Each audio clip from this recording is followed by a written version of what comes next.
everybody. Let me move this out of the way. Okay. Let's just put it back here. Okay. Hi guys. Hello. Alright. So, hope you guys are doing good. Good. I went to do Bible study this Wednesday. I believe it was the 6th, December 6th, at the detention center, and it went very, very good. Very good. So many beautiful things happened this Wednesday that I'm literally telling everybody, all my friends, just sharing with everybody all the beautiful things that happened this Wednesday, and I can't wait to share with you guys the things that happened. But yeah, I'll go in order. I'll tell you guys what we talked about, and as I'm going through, I will go ahead and mention the beautiful things that happened. Okay, so this Wednesday I started off by um, telling the girls, because I know that two of the girls had court on Monday, and then Wednesday came around. I showed up and I saw that both girls were still there. So yeah, so I knew like, okay, the court didn't go the way they wanted it to. They're still there. They didn't get released. So I was like, okay, girls, I know that you guys don't want to be here. Um, you know, nobody wants to be in jail. I know that. And I don't want you guys to be here either. I love you guys a lot. I love you guys very much, but I don't want to see you guys here in jail either. But but then this is what I said. I was like, but have you thought that it's possible that maybe something good can come out of this bad experience? Do you think that's possible? I asked the girls. And I was surprised to see that a couple girls did. They were like, yeah. And I was like, really? Explain, share. And so yeah, one of the girls was like, yeah, I do. Like, I feel like I've you know learned so much. And she said, honestly, ever since you came, it's where I feel like I really started learning and growing and becoming wiser and things like that. Those are the kinds of things that she was saying. And also the other girl, the other girl said the same types of things, that she just feels like she's more mature from this experience, like that she's grown. So they were both kind of saying like the same types of things, that they've grown from this bad experience, and so they have gotten something good out of this. And one of them, hopefully, she said that she has court again on Thursday. I forgot to specify if she meant this Thursday, like this Thursday, or if she meant next Thursday.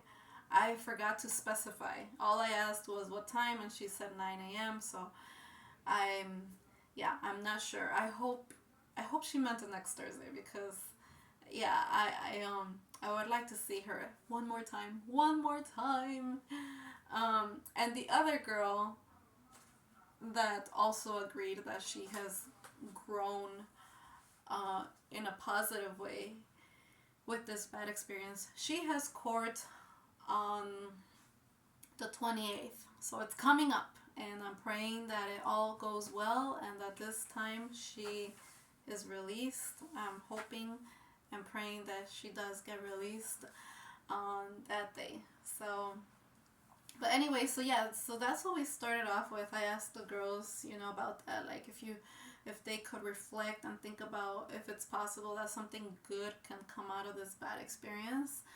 And yeah, a couple girls said yeah, and they shared. So it was really good to hear that. And so then I wanted to share one example of where, for me, I have had I have had something good come out of a bad experience. So I shared my example of back in 2020 when COVID hit and literally everyone shut down. Like the whole world shut down and we were all quarantined. And it was a really bad year for a lot of people. I mean, understandably, a lot of people died, a lot of people passed away. So, that was hard enough. But then, being shut inside your own house, not having, socialization with others, so it was really rough and hard for a lot of people. But in my case, that I had become a Christian the year prior in 2019. So then come 2020, um, you know, God took advantage that the whole world shut down and he was like, okay, Erica, it's time to heal you. Let's work on your heart. And so I started taking therapy in 2020. And it was life transformational, guys. Like, it literally changed my life to take therapy.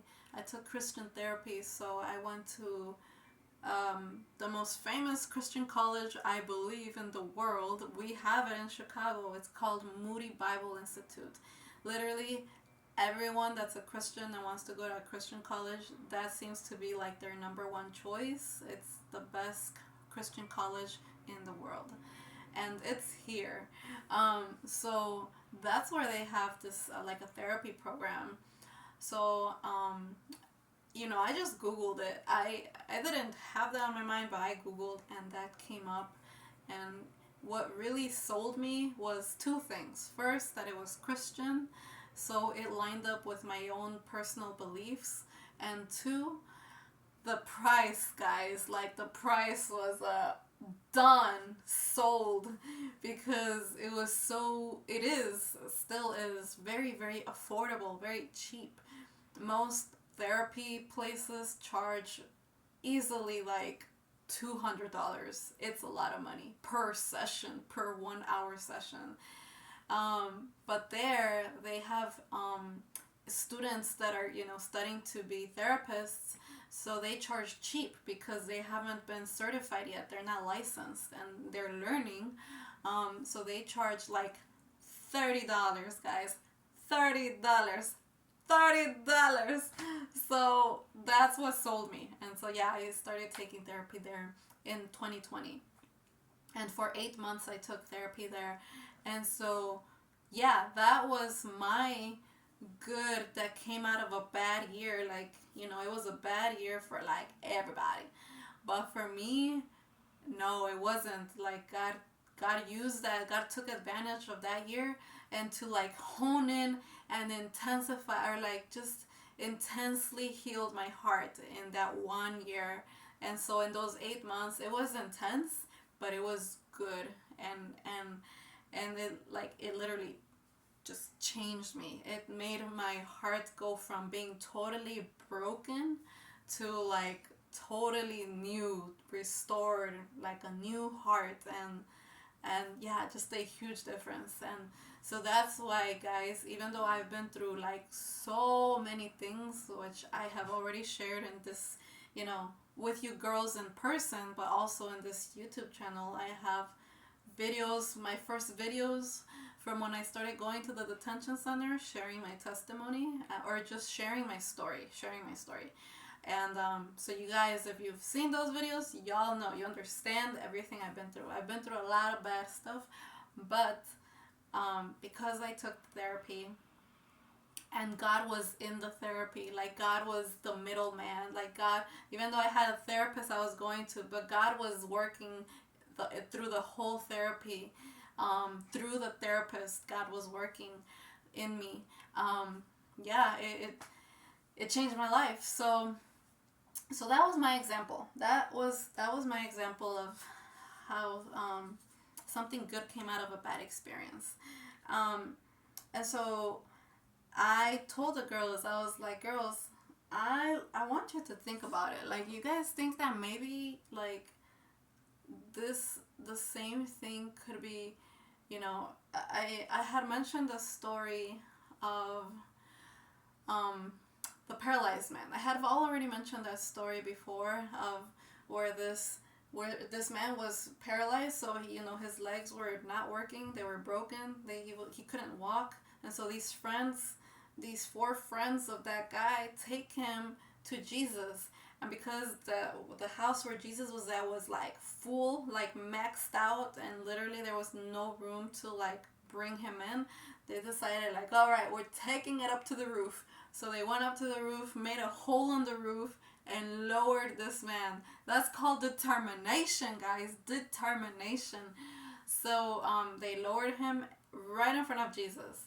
And because Jesus saw their faith, how big their faith was, that he was like, wow, these friends of yours, they have some big faith to be, to do all that. They wouldn't have done all that if they didn't think like, oh, it might not work. Like, why even go through all the hassle of, because I'm sure they had to get some materials. They had to like go find some stuff to like cut through the roof or something. So, everything that they did, it just showed Jesus like, you guys believe, because you wouldn't have done everything you did to, do all this craziness you just did. So I see it. I see the faith in your friends. And so that's why what Jesus did, you think he said, I'm going to heal your legs? No, he didn't. That's not the first thing that he said. The first thing he said is that he said, son, your sins are forgiven. So he didn't even look like at the very obvious problem, which is that this guy couldn't walk. He didn't look at that. He's like, no. There's something more important that's broken in you. It's your heart. And that matters to me more than your legs. So I want to heal that first. And then we'll do the legs later. So the first thing that came to Jesus' mind as soon as he saw this man that obviously couldn't walk is like, oh man, your heart is broken. Let me heal that first. And we'll do the legs later. And so I brought this up because I was trying to tell the girls, like, girls, do you think it's possible that maybe, the fact that you're still here, that you guys are still here, could mean that God and Jesus want to free you inside your heart first before he frees you physically out of this place? Do you think? Just think about, it's just something to think about, just something to think about, that maybe he wants to focus first on what's inside of you before he does the obvious, before he does like release you out of here. And so I asked the girls, what do you think, what does it mean to free your heart?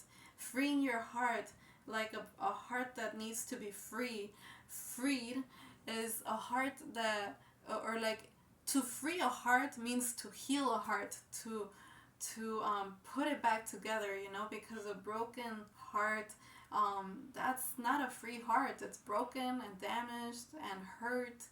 But a free heart is a new heart. It's like a brand new happy heart, a heart that's no longer broken or anything. It's free from the past of all the things that broke it.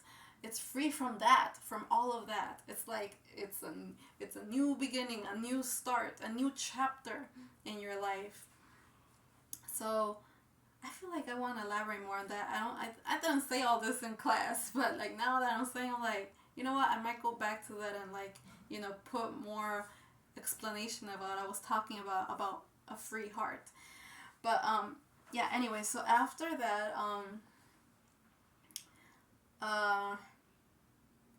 so after that,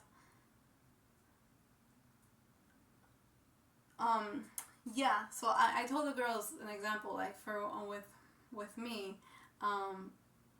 because I tell the girls, usually it's when we're going through a desperate, like, bad situation, when we finally, cry out to God for help.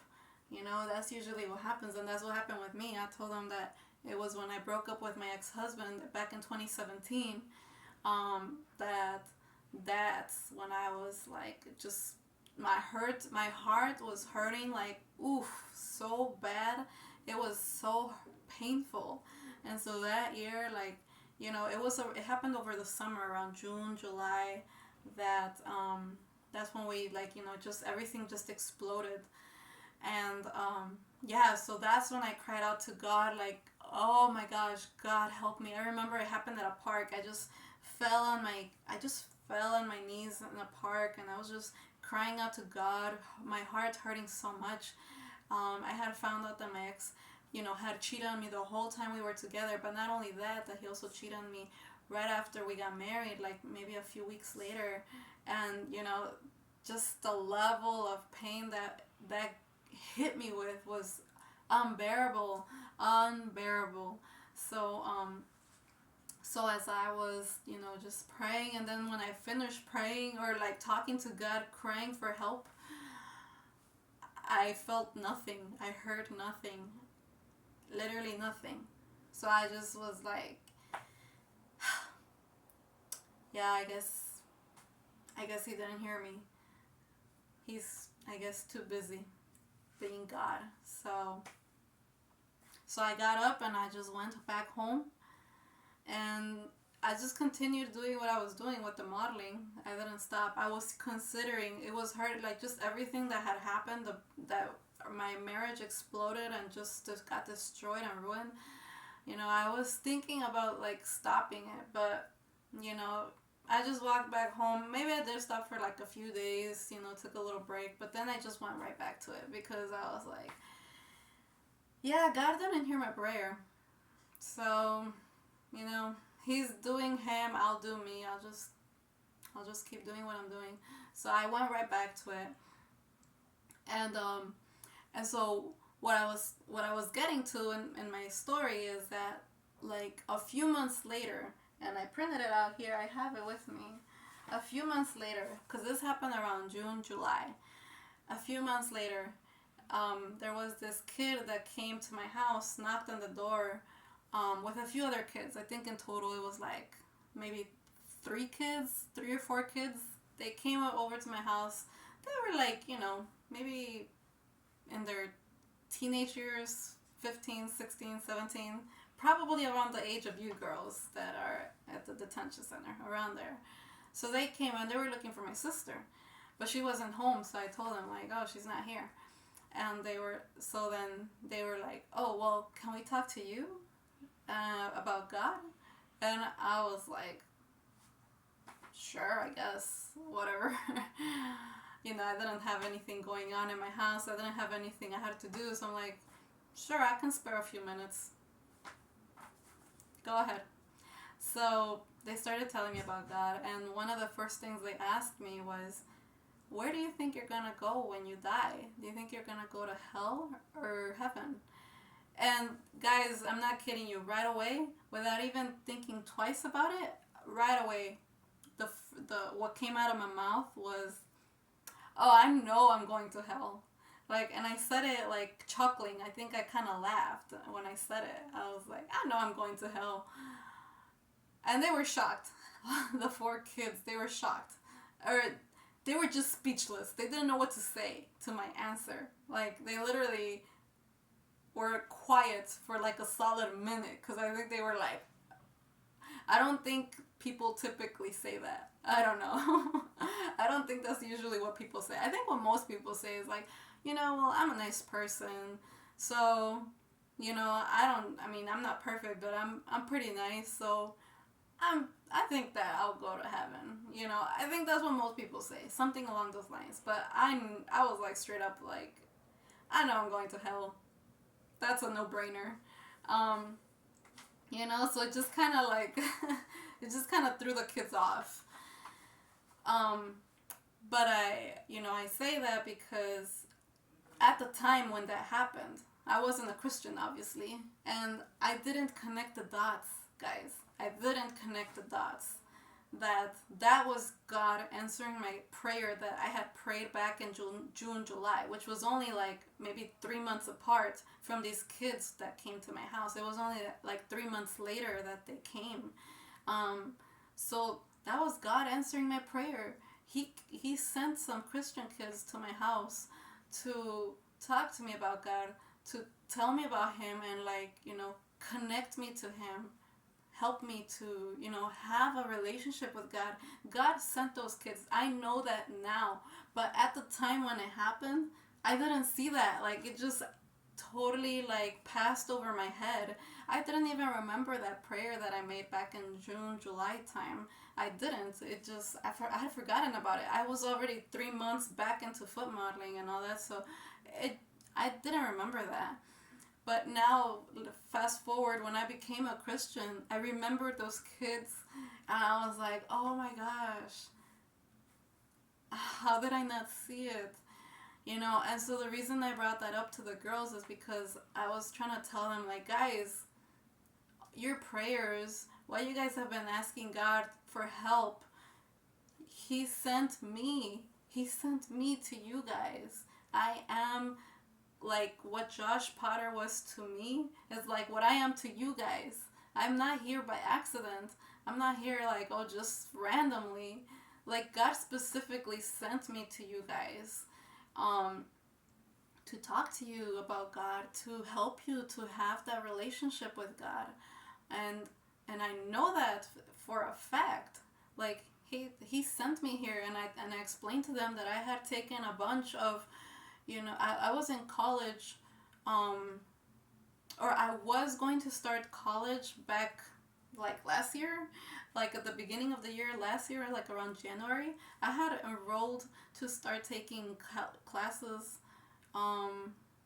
at Moody Bible Institute. I don't even think it was last. I don't remember. I just know that the reason I dropped out, because I did start and I was going to classes, but I only lasted like 2 weeks at the Moody Bible Institute, because then I ended up dropping out like after 2 weeks of going. And the reason why is not that I didn't like the classes or I didn't like the people. I did. I really was enjoying the experience that I was having. It was really positive, and I was just learning so much, and I loved it because I love learning. But it wasn't for any of those reasons. The reason I dropped out is because what came to my mind is like, you know what? Here I am getting smarter with the Bible, but I want to be out there and doing what Jesus told us to do, what Jesus wants us to do as a Christian, to be going out there and shining my light. Or by that I mean, and I explained this to the girls, like the light is Jesus. The Bible says that the light is Jesus, and I will show you where it says that. Matthew 20. Okay, let me see real quick if that. So it says in the Bible that Jesus is the light. Matthew 25, 43. Hope it is. No, that's not it. Okay, so it's the one before that. Colossians. Okay, hold up, guys. Colossians. Okay, found it. Okay, Colossians 4, 3.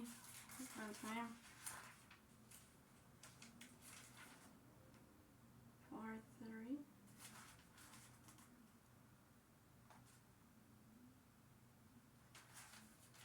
Ay. Guys. Oh my gosh. Okay, this is not the one either. Okay, I should have been better prepared. Okay, I'm sorry, guys. But I will show it to you later. John 8:12. There you go. It's John 8:12. Sorry, guys. Okay, Matthew, Mark, Luke, John. Okay, this one is it for sure. Okay, this is what John 8:12 says. It says, Jesus spoke to the people again. He said, this is what Jesus said. He said, I am the light of the world. Anyone who follows me will never walk in darkness. They will have that light. They will have life. Boom. That's it. That's all y'all need to know. Jesus spoke to the people again. He said, I am the light of the world. Anyone who follows me will never walk in darkness. They will have that light. They will have life. It's a beautiful, short, sweet, concise way, where God is, or Jesus is saying He is the light, and He is the light. He is. So that's why I dropped out of college, guys. I was like, I remember there's a story I heard, which is what encouraged me, like, to just drop out. There's a story I heard and I shared with the girls where there was this little child that had a flashlight, and she first turned it on in a room that already had light. So when she turned on her flashlight, it didn't shine all that bright. She was like, "Mama, this flashlight isn't working." And her mom was like, "Yeah, it is working. You have it on. It's turned on." And she was like, "Yeah, but it's not shining very bright." And her mom was like, "That's because the lights are turned on, sweetie. You gotta turn off the lights, and then the light will shine very bright." So she was like, "Oh, okay." So she turned off the lights, and boom, that's where the flashlight was shining so brightly. And she was like, "Oh, wow." And so then the mom explained, like, that little example, or that little scenario. The mom was like, that's the same thing with our light of Jesus, is that it shines the brightest in the dark places, not in the where it's bright. There's nothing wrong with sharing to other fellow believers, like going to a church, and in the church everyone has their little lights of Jesus. There's nothing wrong with that. Sorry, guys. Yeah, there's nothing wrong with that. But if that's all you're doing, it's like you're not letting your light shine so brightly, going not away from the church and going to a place where it's dark. Like, that's what I wanted to do. When I heard that little story, and I was like, you know what? I'm dropping out of college. I want to do that. So as soon as I dropped out of college, I started applying to like a bunch of different places, like homeless shelters and the detention